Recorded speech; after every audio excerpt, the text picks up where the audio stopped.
Yo, what's good, everybody? It's your boy Shoot the Rock back with another video.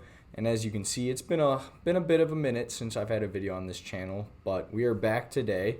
So I'm gonna give a quick kind of intro since I feel like most people that watch my videos probably know me personally, kind of know what's been going on. But for those of you who don't, just kind of want to let you know kind of my plans, what's been going on, what my plans are going forward. So this past year, I transferred colleges, so I've been kind of adjusting to like the new schedule with my practices because I run cross country and track, as well as adjusting to class. I've had to take more classes now since not all my credits transferred over. So it's been kind of crazy for me to try to find a time to consistently record, edit videos. I stream a decent amount, but I haven't really been able to do that very consistently either.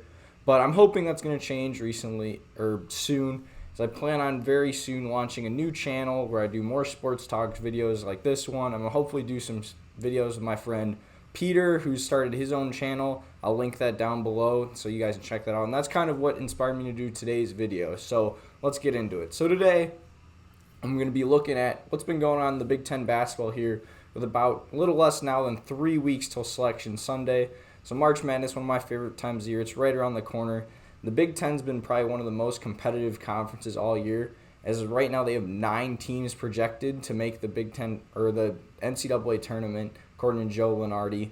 So I'm going to go through here some kind of the weekend, what happened this past weekend. There's some big news, some of the games looking forward to this upcoming week that can kind of determine how the conference standings are going to finish up, as well as kind of some bracketology. So as we kind of look at it this weekend, Saturday had a couple big games. So Illinois, they survived a late comeback from Michigan State on the road, led by Kofi Cockburn, their star from last year. He had 27 points and 9 rebounds, so 1 rebound short of a double-double. And then the other big game on Saturday, Iowa went into Columbus. They took down the Buckeyes behind 24 points from Keegan Murray. They had a 17-4 run to open the second half.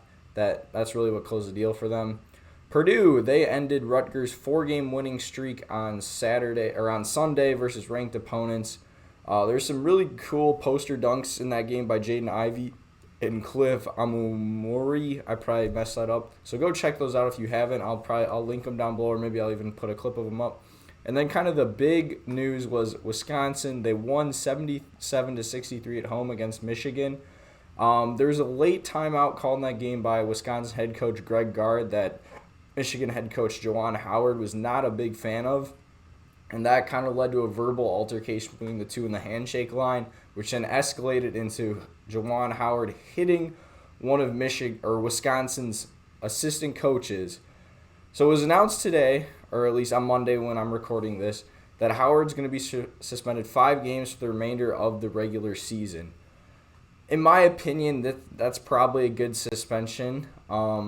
Obviously, something like that's just not good for college basketball. It's not really good for the Michigan brand. Howard did issue an apology, and sometimes, I know as an athlete, sometimes tempers flare, but you want to kind of try to stay avoid from something like that. So I think this punishment is fair, as it's definitely going to take a toll on Michigan, as they got 5 big games coming up to finish the regular season. So let's kind of talk about that now. So bracketology, like I said, currently, Joe Lunardi has projected that 9 teams are going to make the tournament from the Big Ten. But some of them are definitely on the bubble. So Indiana now, they're currently a 10 seed according to Joe Lunardi. I'm seeing some stuff tonight now after their loss to Ohio State that they're going to be dropped to the last 4 in. And that makes sense. They've now lost 5 straight games. Granted, 4 of them have been against ranked opponents, and they were missing a lot of people due to suspension in their loss at Northwestern. But slumping recently, they're really going to need to pick it up here if they want to make the tournament. So their last 4 games, they're at home against Maryland, at Minnesota, at home against Rutgers and Purdue. Or I believe they're at Purdue because they already won at home against Purdue. They need to win those next 2 games against Maryland and Minnesota. They really should win that game against Rutgers as well if they want to make it. Because Rutgers is also currently on the bubble. They're an 11 seed, one of the last 4 byes. So Rutgers is an interesting case here. They have some really good wins. They got 5 ranked wins, including the 4 they'd rattle off in a row, as well as at home against number 1 at the time Purdue.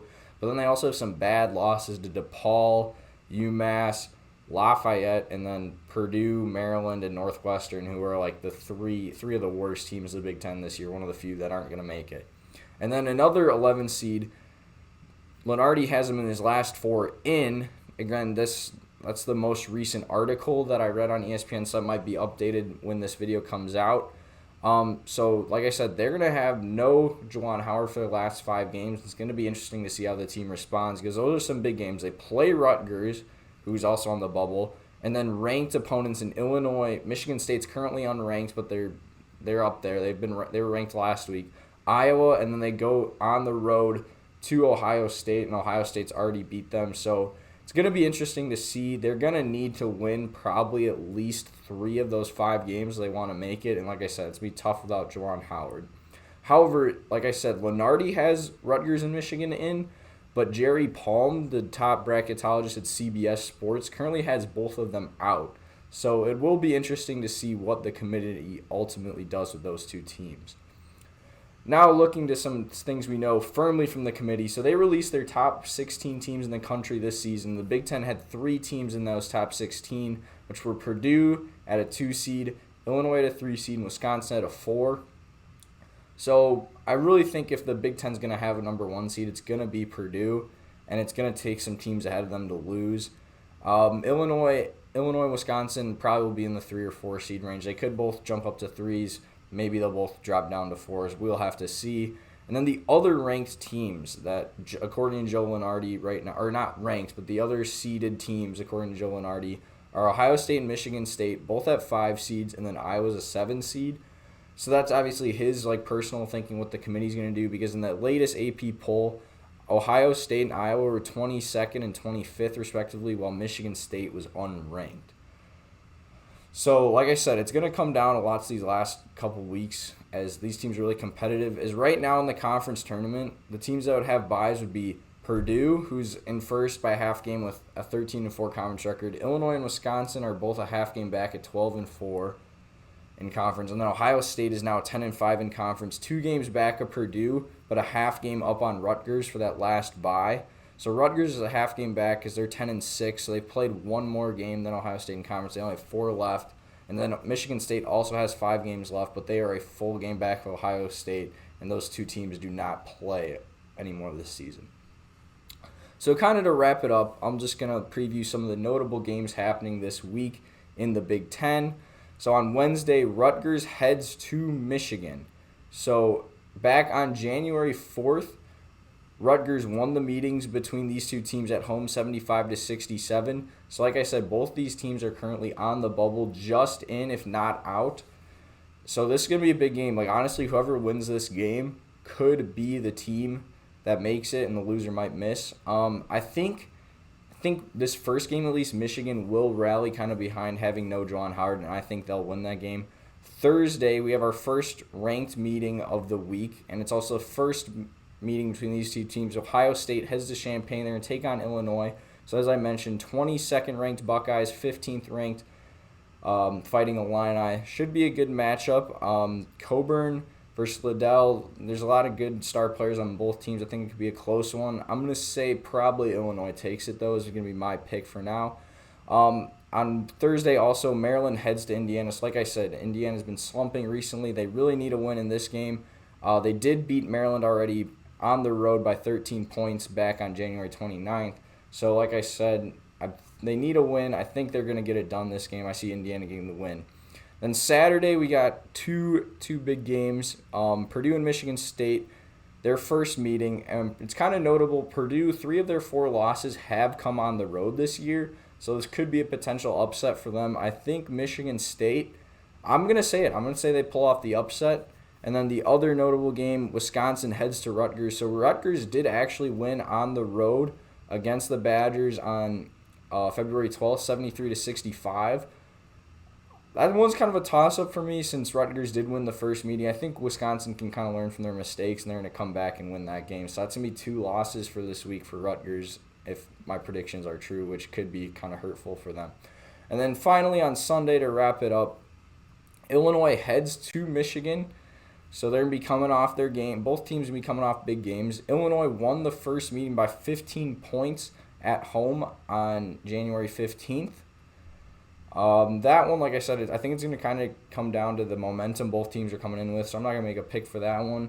Ohio State heads to Maryland. Back on February 6th, Ohio State won that game pretty handily, 82-67. I think they should probably take care of business again. And then once again, to wrap it up, Indiana goes to Minnesota. Indiana also won against Minnesota the first time, 73-60. Like I said earlier, Indiana needs these wins against these not as good teams in the Big Ten if they want to stop their slide and make the tournament. So that's going to wrap it up for this video. If you liked the video, drop a like on it. Like I said, subscribe to my channel. Hopefully a new sports talk channel will be coming soon. If you like this type of video, comment other conferences you want to see me do this for. And, comment your predictions on, what teams you think from the Big Ten make the tournament, as well as for these games that I previewed this week. Thanks so much for watching. I'll see you guys next time. Peace.